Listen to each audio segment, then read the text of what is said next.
Most business owners think they need more ads, more posts, or more followers to grow their business. But one of the most powerful growth strategies is something many entrepreneurs completely overlook: podcast guesting. One great interview can build credibility, reach thousands of ideal clients, and create opportunities for years. In this episode, I want to talk you through the 10 reasons why podcast guesting can become one of the most powerful growth engine tools for you and your business. So thank you very much, everyone, for being with me. As I said, we've got 10 talking points that I want to share with you around podcast guesting. You are going to be borrowing someone else's audience. I often use the word hacking into an audience. That can be a bit jarring, but you're actually if you think about it, podcast guesting lets you tap into an established audience of the podcast host. So people already trust the host. They already have that buy-in on the host, and they like them. They like what they talk about. They like what what the questions they ask. They like what's being shared. So you've already people have bought into the host, and becoming a guest on there really means that you can get to engage listeners who might be interested in buying your product or service. So just think about that just for a minute. So my audience for my podcast, I often use my show as an example when I'm talking to clients and talking to prospects, because it's a really great, easy example for me to be able to do. So I get guests coming on my show, and for me, it's all about showcasing the guest. Obviously, my audience like the questions I ask and what I'm talking about, but I'm there to showcase the podcast guest. And I would hope that their experience is mirrored with lots of shows all across the world. I can definitely talk of the shows that I've podcast guested on. They have been really great at being able to make me feel comfortable, but equally give me access to their audience and ask me really good questions that brings the best out of me. So it is a really great way of stepping from a very low point. You don't need any visibility, no credibility. You haven't built any trust, but you get that 20, 30, 60-minute conversation where you can basically be telling why you differentiate in the market, why you and your business are super important, and why the audience might be interested. You're using other people's audience that is already established. It's a great way of thinking about it if you're interested in podcast guesting. So you build credibility through association. When you appear on respected podcasts, the host's credibility transfers to you. Listeners assume that if the host trusts you, you must be worth listening to. The three things we talk about is visibility, which we've talked about. And number one, you have the visibility of being able to be on someone else's shows. Also, the second point we talk about is credibility. And so you are going on their shows where they have spent sometimes weeks, months, years, in some cases, building up that credibility with their audience. So listeners assume that if you're going to be on their show, that you are credible as well. And you have an open shot at being able to associate with the host and be able to talk about your business. Now, we primarily work with business owners. It doesn't have to be. Authors are also a good way of being able to get that leverage for those audiences. But the host is already trusted. Therefore, you are worth listening to. And all you need is that someone to be sitting there listening, might be at the gym, they might be walking the dog, they might be listening while they're cooking, whatever it is. And you have such an intimate medium that you're in their ears, or there's a huge focus on you, which you don't get with television. Television, in a lot of cases, can just be background noise. And obviously, you've got music and radio, which can be background noise. The intention of listeners of podcasts is much stronger. So people often are focused and listening to what you say. So you have that credibility already in place. So it's a fantastic way of being able to pitch. And we're not talking about being too salesy. We're not talking about being sleazy or making the listener feel uncomfortable. Just think about the sensible things. How do you add value? How do you differentiate in the market? How you serve your clients? All of these things are going to be an interesting thought process. And you just need one or two, 5, 10 that go, actually, what that service that my guest has could be really interesting to me. I'm going to reach out to them. I'm going to have a conversation with them. I'm going to connect with them.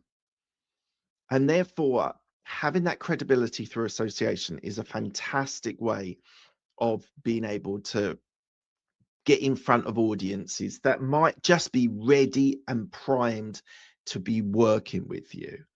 So just think about that. You've got the association, you've got the credibility, you've got the visibility. It's an amazing strategy, something that I do on a regular basis, guest on other people's shows, because I see the value. I see the value in people reaching out to me, whether it's on LinkedIn, whether it's setting up discovery calls. This happens on a regular basis, and it should be something that you should be considering. Number 3, creating long-form trust. Unlike social posts or ads, podcast gives you 20, 30, 60 minutes, sometimes 90 minutes to share your thinking.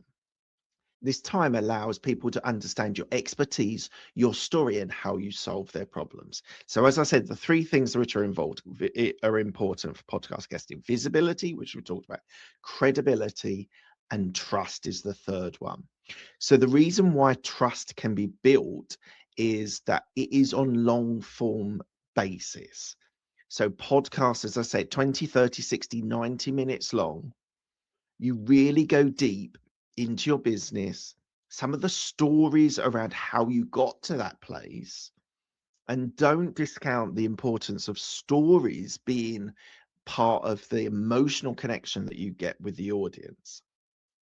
And as I say, you can't pull off unauthenticity in a 60-minute interview. You have to be yourself. You have to show people the journey, why you do things, what your expertise is, how you add value, how you work with your clients. And if these things, you can't make it up. And I think that's why I love podcasting so much, is that they have to be authentic. You have to be, you can't position yourself as something that you're not in such a long form video. So it's a fantastic way of being able to get that connection again with people. And they're thinking that, okay, so I like this person maybe, or I'm inspired by that person, or they're just a good guy that maybe we can do business with. Maybe we can collaborate, partner, buy from. So that long form video and audio is, you just can't make it up. And I think it's real stories, real experiences, real ways of being able to help your clients. So I think it is a fantastic way that most people do not think enough about as an option. As I say, like social posts, I cut up my video and put on LinkedIn and TikTok and Instagram. And that's a great gateway. 60, 90 seconds is a great gateway into the podcast and into the guests. But I just think podcasting as that long form setup is just a great way of being able to build an audience, connect with an audience, and be able to get people moving into your ecosystem. Number 4, position yourself as a thought leader. Podcast interviews naturally position you as an expert in the conversation. You are there to share insights, frameworks, and experiences that help the audience. For example, like this is slightly different because I'm doing a solo episode, but if I appear on someone else's show, they're assuming I know a lot about podcasting and podcast guesting. So just being able positioning yourself to your ideal clients that you are the expert, you are the thought leader in your industry gives you credibility, gives you value in being able to demonstrate why, in this example, why podcast guesting is a great strategy for you. So it should not be underestimated, that whole idea of thinking yourself as an expert. If you're running a business, that's generally because you've got experience in that industry. And you should be sharing that. You should be sharing how your business helps clients, how they serve other people. And if it is, in this case, podcasting, I've been running this show for over 8 years. We're coming up to the 600th episode. I've been a guest on 50 plus shows. So when I'm guesting, I know a lot about podcast guesting and podcasting. So people immediately are drawn to that. People are drawn to the fact that you know what you're talking about and you've got experience working with clients being in the industry. So please don't underestimate that sort of aspiration, that look up. They look up to you as the person with the experience and with the expertise. Right. Number 5, you can reach highly targeted audiences. Most podcasts serves niche audiences. By choosing the right shows, you can speak directly to your ideal clients rather than broadcasting to everyone. Shows can be as broad or as narrow as they like. Most shows start with a particular niche that they have, and therefore they are highly targeted audiences. So when we're working with our clients, we say to them, do you want to go into those shows as the thought leader? If you're a SaaS company, you go on tech shows, or do you want to go on shows where your ideal client is? So we're currently working with someone who's in the business continuity and crisis management. And when I was talking to him at the kickoff call, we were just discussing, like, well, where do you think you need to position yourself? And he said, I want to be talking to my ideal clients. So his ideal clients are business owners, and therefore generic business shows are a great space for him to be able to go on and say, we have a problem with cybersecurity. We have a problem with other aspects of crisis management and business continuity. These are the reasons you, as a business owner, should be building continuity plans. And therefore, what the steps are, and he can mock it up and he can run simulations to make sure that your business is protected if it ever got into the situation of a cybersecurity or any other threat to the business. So it is a great way of being able to speak to audiences where your ideal clients are.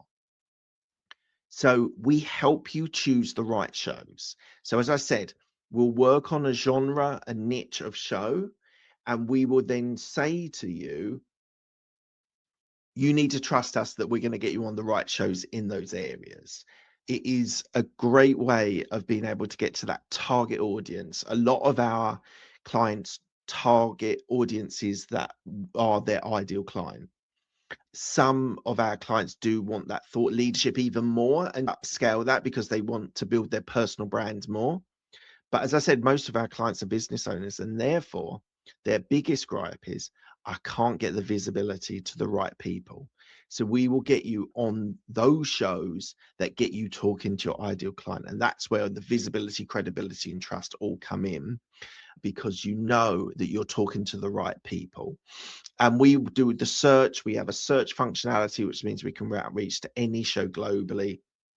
And therefore, if you want to be on business shows, we'll get you on the best shows that we can in that business arena where your ideal client are available and listening and engaged and thinking about whether they want to engage with you, whether they want to connect with you, whether they want to call with you to see if you can make a difference. And whether it's a protection or an opportunity, you are then there available to be able to help their business grow, maintain, protect in this situation.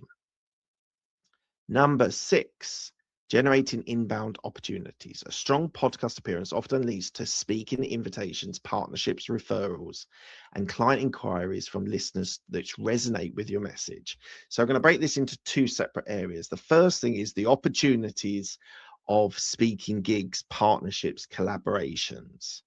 So this is one of the most underutilized, underrated aspect of podcast hosting and podcast guesting, is making sure you get a good rapport with the host.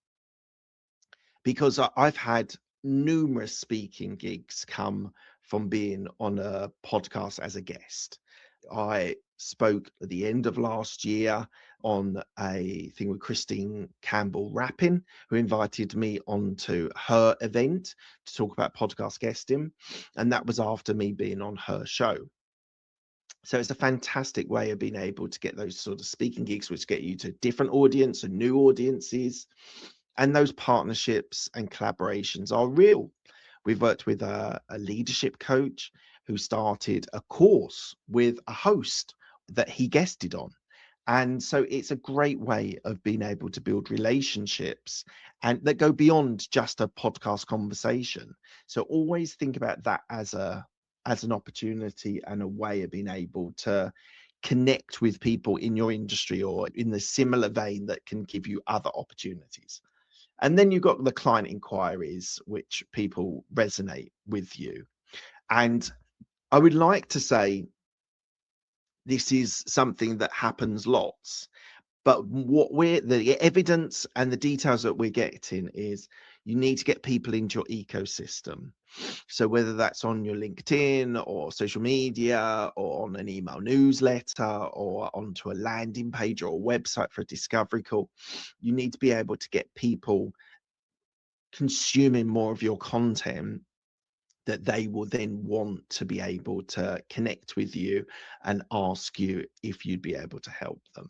It's just an amazing opportunity that you can build relationships with the podcast host, but equally with the listeners as well. And most people think about it as the listener, and in most cases, that's probably the right way to go. But please don't ever forget that the podcast host has some resonance with what you're talking about, and they might be referral partners for you. I've heard of that as well.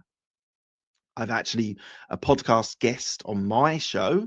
We've become referral partners and we're passing people within our network, which are mutually significant for both of us. And it's a fantastic way of building those relationships. So most people don't think of that, but please, if you are podcast guesting, just think about that as another opportunity that you're able to build relationships that can help you collaborate, partner, referrals, even we've talked a lot about the listener, but just don't ever forget that it's a great way of being able to build your business that way as well. Evergreen visibility. So podcast episodes live on for years. A conversation you record today can still generate listeners, leads, and opportunities long into the future. I'll give you an example of my experience. I went on a show probably the start of 2025 and I wanted to be able, I was talking about podcast guesting again. And so there's nothing necessarily that's not evergreen. Most of it is evergreen content. I went into that episode and picked out some shorts, some short video that I put on social media recently. So it can just live on and live on. The other thing is I get spikes when people download a whole bunch of episodes, like 200 episodes, 300 episodes, some cases. I've got nearly 600 episodes. And so I often get people just downloading a whole bunch of them and working through them. You never know when opportunities come as a result of them listening to something, if it is evergreen content, that can have a massive impact on people a year or 6 months, a year, 2 years, 5 years into the past. So just try and make your content evergreen, that it can last and can still be generating interest many years afterwards, whether that's from shorts or whether that's from back catalog, people downloading back catalog and going through on that. So just think about that. Obviously, if you're on a news-based show, that sort of is not as relevant, but most of our clients, whether they're SaaS companies, whether they're digital marketers, whether they're personal finance, accountants, lawyers, they're talking about generally themes that are relevant way into the future. So just think of it as a great way that it keeps on giving back to you, even after you've recorded and it's been released and published. As long as you're bringing that value and it's evergreen, it can be an amazing way of being able to keep on adding value to yourself if you give evergreen content. Now we're now on to number 8. This is probably my favorite, I think. Obviously, the visibility, credibility, and trust is so important to me and my business, but turning one interview into multiple pieces of content from a 30, 60, 90-minute clip episode, you can get clips, LinkedIn posts, short form video, articles, newsletters, short videos. There are so many different ways that you can add value as a result of that episode. And it should be a content making machine.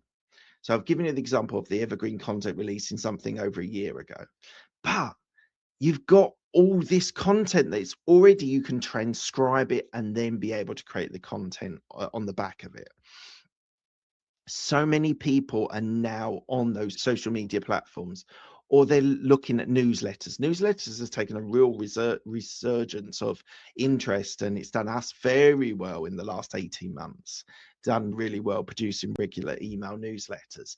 But just think of all these things, all these pieces of content that you can create from a 60-minute conversation. You should be producing 10, 15 pieces of content, maybe 6 to 8 to 10 videos, some cases, 60 minutes. I think we worked with a client where we do this for some of our clients, where we produce content for them. And I did one earlier this week, and it was a 30-minute episode. And I think I managed to scrape 7 quality videos out of that. So just at like 60 minutes, you could be giving so much value, 15 pieces of videos, easy. And then, as I say, if you transcribe it, you can then be able to, with AI, LinkedIn posts or articles, newsletters, blogs, whatever it is, across all different platforms. Substack, I'm now using Substack as well as a way of being able to promote the podcast as well. So there are loads of ways that you're able to leverage that content, and by doing it with this long form. This is why I love long form as well. Right, number 9, strengthen your personal brand. Repeated podcast appearance reinforces your positioning. Over time, you'll become known for specific ideas, frameworks, and perspectives. So one of the things that I would suggest is creating frameworks, processes that you do for your clients. This is a great way of being able to be memorable in this space. So if you're a coach and you're there and helping, I don't know, businesses to their first million, there must be a framework that you've created over the years that gives me a 5-step process of becoming a millionaire in maybe as a one person, as a solopreneur. So think of those consistent ideas that will resonate with those audiences, and create frameworks, create things. And everyone loves 5 Ps, 4 Cs, whatever it is, to be able to be memorable. And it just bolsters your personal brand by being relatable on those 5 ways of being able to grow a business to 1 million for solopreneurs. It's a great way of reinforcing and positioning you as that expert who understands how they can help you grow. So just think about that of your personal brand, and think about those frameworks. Create some of them, try some of them out and see if they work for people. But the best guests that I've had on my show, they've got that nailed. They understand how these frameworks that you're going to be positioning yourself. A lot of people are operators and they understand the operational side, but sometimes you need to think about the way of being able to elevate yourself by having 3 Ps, 5 Ps, 5 Cs, whatever it is. And then number 10 is, which we've talked about a little bit, building powerful relationships with hosts. Podcast hosts are often entrepreneurs, creators, and community builders. A single interview can start a long-term relationship that can bring collaborations and introductions. So this is really important. We've touched on this earlier before, but this whole point of them being creators, they might be creating other pieces of content that you might be able to be getting involved in. It might be another channel. Something very popular on the larger shows is clips. So it could be a second channel that you could still be part of. Often podcast hosts build communities as well. So you could appear as a speaker. You could appear like a guest writer on their email newsletter. I've heard that. Actually, that was something that was very interesting to me recently. People are now selling slots on their email newsletters. You need a significant number of people on your email newsletter, but they've built this community and you can be a guest writer on their newsletter, which is a great way of being able to do it. But you might even decide to sponsor a show. Podcasters often think of sponsors, and it's an important way of being able to generate money for them. You could then become a sponsor of the show and constantly be updated on how you serve your clients, how you elevate, how you add value. So just think of these as ways of being able to create long-term relationships with podcast hosts. And you never know, this whole referral thing as well, as I mentioned earlier, the referral basis is so important for small businesses. Should never be underestimated. A warm introduction is a great way of being able to leverage clients. Whether you're at the stage where you're growing bigger and you're looking to scale, and therefore referrals and introductions aren't that important, ads are more important, but a warm lead you never turn down, never ever turn down, whatever your business is. Someone referring and saying, I recommend this person, is a great way of being able to build those really strong relationships with the host that can do an amazing thing for you as a business owner, as a podcast guest.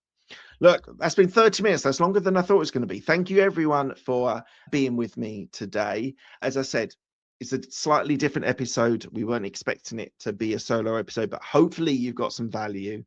If you are interested, after hearing me talk about podcast guesting, please do DM me on LinkedIn or connect with me on LinkedIn. That's a great way of being able to get in contact with me. I'm on LinkedIn a lot.